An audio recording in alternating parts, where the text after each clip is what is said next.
loves! Welcome to Sissy Love and Kusina. So ito yung part 2. Ginawa ko na lang siyang part 2 kasi 'di ba yung leche plan nga dahil nasa 13 to 14 minutes na yung video niya. Kaya sineparate ko na lang to kasi baka pag umabot ako ng 20 minutes, more than 20 minutes, hindi nyo na ako panoorin. So eto nga pala yung magiging natin, gagawa tayo ng glazed ham. As you can see, meron akong dalawang honey leg ham dito. Ayan. Tapos, meron akong brown sugar. Mas maganda dyan yung mascubado. Yung talagang brown na brown. Kaya lang wala akong makita eh. Kaya pwede na rin yan. Tapos, meron akong maple syrup. Meron akong pineapple slice. Gagamitin ko yung syrup niyan. At saka yung pag naluto na, yung chunk niya gagawin kong design. Tapos, meron din tayong honey. Meron tayong cinnamon stick. And meron tayong laurel, dahon ng laurel, ayan. So, ipapakita ko sa inyo paano ako mag-glaze ng ham. Kasi usually mga sisilab, mag-glaze talaga ako ng ham kapag 23 December of 23 na talaga ako nag-glaze ng ham. Para sa 24 ng gabi, kapit na talaga yung syrup niya. As in talagang malambot na yung ham, kumapit na talaga yung syrup niya. Hindi na ako maghahabol ng oras. So, umpisahan na natin mga sisilabs, okay? Ayan mga Sissy Loves, so in-on ko na yung kalan ko, nag-gloves ako kasi hahawakan ko yung meat. So ayan, tapos ang unang-unang ilalagay ko dito, itong pineapple chunk, kasama yung syrup. Ayan, tapos hintayin lang natin konting uminit. Ayan. Tapos, hintayin lang natin siya ng konting uminit mga Sissy Loves. By the way, nakalimutan ko, lalagyan pala ito ng, anong tawag kasi yun? Nakalimutan ko, no? Sige, i-google ko saglit. Nakalimutan ko. Saglit lang. By the way, mga Sissy Loves, naalala ko na peppercorn. Talaga nga naman, no? So, lalagyan natin siya ng konting peppercorn. Tapos, maglalagay tayo dyan ng isang cinnamon stick. Yan. Tapos, maglalagay tayo ng maple syrup. Inaan natin yung kalan natin. Lumalakas na. Buksan ko na lang dito. Please nga to, di ba? Matamis. Mga sisilap, tansyahan lang ako, ha?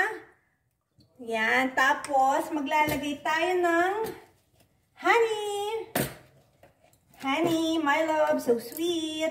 So, maglalagay ako dito ng honey. Okay, that's enough. Okay. So, i-mix-mix lang natin mga sisila. Ilalagay ko na rin pala yung brown sugar ko. So, eto na yung brown sugar ko. Ilalagay ko na. Pag sinabing glazed ham, syempre, ni-expect mo talaga matamis yan, di ba? Ayan. So, hayaan ko muna siyang kumulo ng kumulo.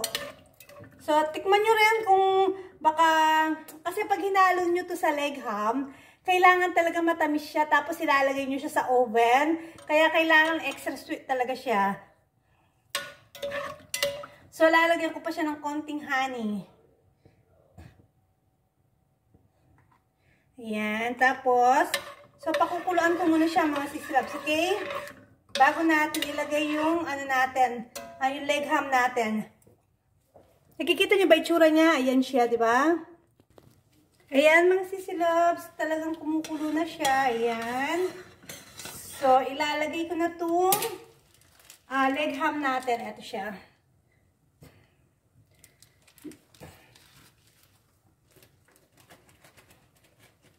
Ay, naku, dumikit sa kamay ko.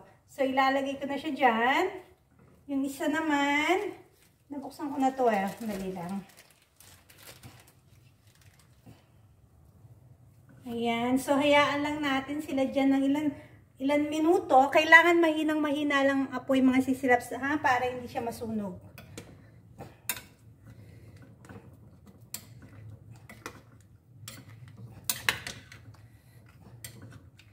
Hanggang sa mag-brown yan siya. Hindi ko pa siya i-slice kasi mamaya ko pa siya i-slice mga Sissy Loves. So, hayaan muna natin siyang kumulo ng kumulo dyan.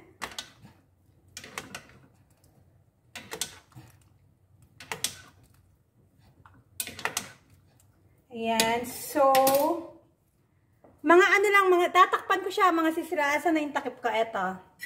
Tapos, mahinang apoy lang, mga sisilabs. Okay?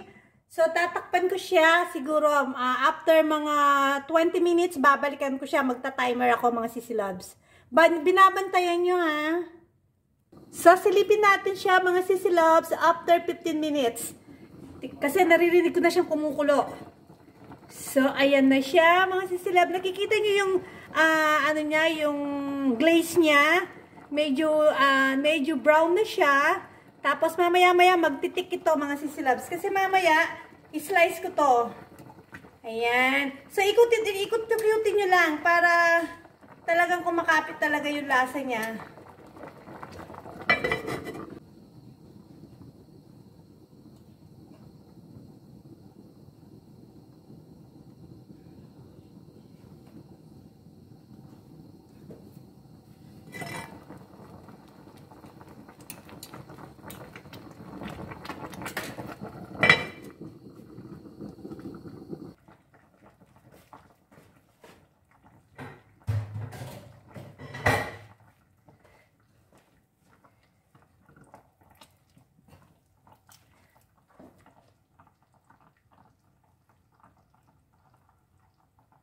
Nagdire-diretso pala siya. Akala ko na post ko. Sorry. So, ayan na nga mga sisilobs. Ahanguin ko na siya. Pahirapan ang paghango. Kailangan may nakaalalay. Okay. Ayan. Lalagay ko siya dito. Nakita nyo nag-brown yung ham ko. Ayan. Ayan. Tapos, slice ko muna siya. So, itong glaze niya, yung glaze niya, pakukuloyin ko pa rin siya mga sisilobs.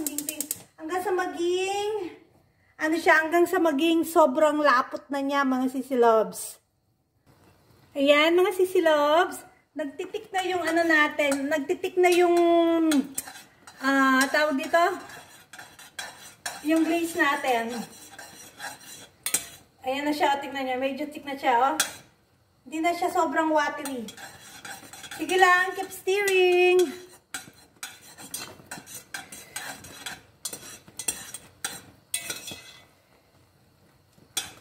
Tapos, yung mga, ano niya, yung mga pineapple tidbits niya, ayan, nag-brown na talaga siya. As in, talaga nag-brown na. I guess, okay na to mga sisilobs. Okay na to, kasi ano na siya, medyo malapot-lapot na siya. So, ayan na mga sisilobs, natapos na siya. Kung makikita nyo, hiniwa-hiwa ko siya ng ganyan, oh. Paano ba? Basta hiniwa-hiwa ko siya ng paganyan, kaya kasi ilalagay ko yung mga syrup niya sa loob. So, tingnan niyo yung syrup natin. Diba? Ang ganda na. Tsaka, okay na siya. So, ilalagay lahat natin ng syrup dyan. Ayan. Saglit. Tapos, iaano lang natin yan. Ibababad natin siya hanggang bukas. Bukas ng mga 2 o'clock, pwede ko na siyang ilagay sa oven. Ayan. So, bago nyo siya, i-brush nyo muna siya. Tapos, lagyan nyo ng cling paper. Tapos na siya. Diba? Ganyan-ganyan lang. Nakikita nyo mga sisilobs? Ayan. So, bukas, okay na to. Nababad ko na siya ng 24 hours. Ganyan lang kadaling gumawa ng glaze, mga sisilobs. Ayan. So, bukas naman magluluto ako ng tomahawk na steak, yung malaking-malaking steak, yung premium.